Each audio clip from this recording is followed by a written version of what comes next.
नमस्कार। स्वागत है आपका मेरे YouTube चैनल लॉ डोर में। कर्नाटक हाईकोर्ट ने अभी अपने एक फैसले में माना है कि एनडीपीएस एक्ट में जब्त किए गए व्हीकल को छोड़ने का अधिकार मजिस्ट्रेट कोर्ट को है, एनडीपीएस एक्ट की स्पेशल कोर्ट को है। जबकि केंद्र सरकार की एक अधिसूचना के अनुसार केंद्र सरकार ने ड्रग डिस्पोजेबल कमेटी को ही एनडीपीएस एक्ट में जब्त व्हीकल को छोड़ने के अधिकार दिए थे। जबकि कर्नाटक हाईकोर्ट ने अपने सामने आए इस प्रश्न पर ड्रग डिस्पोजेबल कमेटी को इस संबंध में दिए गए अधिकारों को सही नहीं माना और मजिस्ट्रेट कोर्ट को प्रॉपर तरीके से अधिकारी माना कि वह ही जब्त किए गए व्हीकल को छोड़ सकती है और छोड़ने का पूरा अधिकार भी रखती है। तो आइए विस्तार से जानते हैं कर्नाटक हाईकोर्ट के सामने आए इस विवाद के बारे में। कर्नाटक हाईकोर्ट ने माना कि एक मजिस्ट्रेट या विशेष न्यायालय को एनडीपीएस एक्ट के प्रावधानों से उत्पन्न मामलों में दंड प्रक्रिया संहिता की धारा 451 और 457 के प्रावधानों के तहत वाहन की अंतरिम हिरासत यानी कि इंटरिम कस्टडी के लिए आवेदन पर विचार करने की शक्ति अधिकार क्षेत्र से सम्मानित किया गया है। जस्टिस बी वीरप्पा और जस्टिस एस रचैया की खंडपीठ ने हाईकोर्ट के दो परस्पर विरोधी फैसलों के मद्देनजर किए गए एक संदर्भ पर फैसला करते हुए स्पष्ट किया कि केंद्र सरकार द्वारा 16/1/2015 को जारी अधिसूचना के तहत गठित की गई ड्रग डिस्पोजल कमेटी को एनडीपीएस एक्ट की धारा 52A के प्रावधानों के तहत वाहन की इंटरिम कस्टडी जारी करने के आवेदन पर विचार करने का कोई भी अधिकार नहीं है। अब जानते हैं कि यह मामला आखिर क्या था।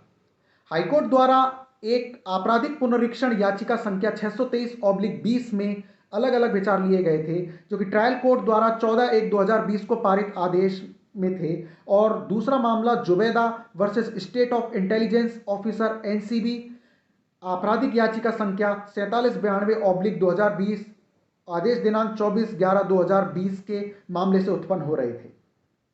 दरअसल जुबैदा वाले मामले में तो ऑनरेबल हाईकोर्ट के सिंगल जज ने कहा था कि केंद्रीय सरकार की अधिसूचना के अनुसार ड्रग डिस्पोजेबल कमेटी को जब्त वाहन को छोड़ने के अधिकार हैं, और जबकि क्रिमिनल रिवीजन जो कि ऑनरेबल सिंगल जज के सामने पेंडिंग थी, उसमें मजिस्ट्रेट को ही सीआरपीसी के प्रावधानों के अंतर्गत एनडीपीएस एक्ट में जब्त वाहन को छोड़ने का पूरा अधिकारी माना गया था।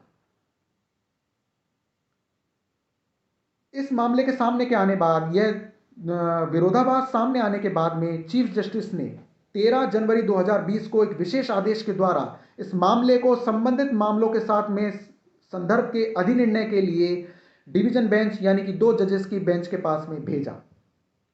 अब जानते हैं निष्कर्ष के बारे में।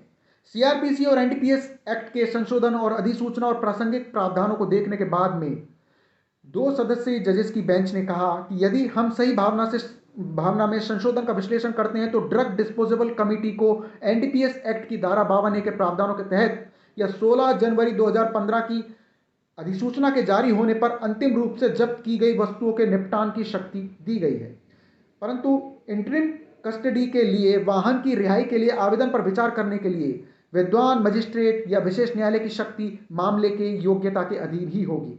एनडीपीएस एक्ट की धारा 52A का संशोधन या अधिसूचना जारी करना विद्वान मजिस्ट्रेट की शक्ति को बिल्कुल भी नहीं छीनता है। इसके अलावा कोर्ट ने कहा कि सीआरपीसी के सेक्शन 451, 452 और 457 के प्रावधानों और एनडीपीएस एक्ट की धारा 36, 51, 60 सबसेक्शन 3 और 63 को ध्यान में रखते हुए हम इस योजना के तहत जब्त किए गए वाहनों के बीच में कोई भी अंतर नहीं पाते हैं। इसमें कहा गया कि यहां तक कि एनडीपीएस एक्ट वाहन की इंटरिम कस्टडी जारी करने पर रोक लगाने का प्रावधान नहीं करता है। सेक्शन 451 सीआरपीसी के प्रावधान एनडीपीएस एक्ट के प्रावधानों के साथ असंगत नहीं है, जो कि एनडीपीएस एक्ट के तहत जब्त किए गए वाहन पर भी पूरी तरह से लागू होते हैं। कोर्ट ने इस मामले में कहा कि इससे स्पष्ट होता है कि यह केवल मजिस्ट्रेट या विशेष न्यायालय की अदालत है जो कि वाहन की इंटरिम कस्टडी जारी करने के आवेदन पर विचार करने के लिए अधिकृत है, न कि केंद्रीय सरकार की अधिसूचना के अनुसार गठित की गई ड्रग डिस्पोजेबल कमेटी को वाहन छोड़ने का अधिकार है। इस केस का टाइटल है रत्नम्मा वर्सेस राज्य पीएसआई चन्नागिरी पुलिस स्टेशन द्वारा प्रतिनिधित। इस केस का नंबर है क्रिमिनल पिटीशन नंबर 3571/2021। तो इस जानकारी से स्पष्ट है कि एनडीपीएस एक्ट में जब्त किए गए वाहन को छुड़ाने के लिए आप मजिस्ट्रेट कोर्ट को या स्पेशल कोर्ट के सामने एप्लीकेशन संबंधित आवेदन पत्र दायर कर सकते हैं। यह जरूरी नहीं है कि केंद्र सरकार की अधिसूचना के अनुसार आपको ड्रग डिस्पोजेबल कमेटी के सामने ही जाना पड़े और वहां पर जाकर अपने वाहन को छुड़ाने के लिए एप्लीकेशन दायर करनी पड़े। मजिस्ट्रेट कोर्ट को, संबंधित न्यायालय को पूरी शक्तियां प्रदान हैं कि वह एनडीपीएस एक्ट में जब्त वाहन को भी छोड़ सकता है। तो यह जानकारी आपको कैसी लगी मेरे कमेंट बॉक्स में लिख के जरूर बताएं, तथा साथ ही इस जानकारी को आप शेयर भी करें जिससे किसी जरूरतमंद के भी काम आ सके। मिलते हैं एक और नई कानूनी जानकारी के साथ अपने अगले वीडियो में। नमस्कार।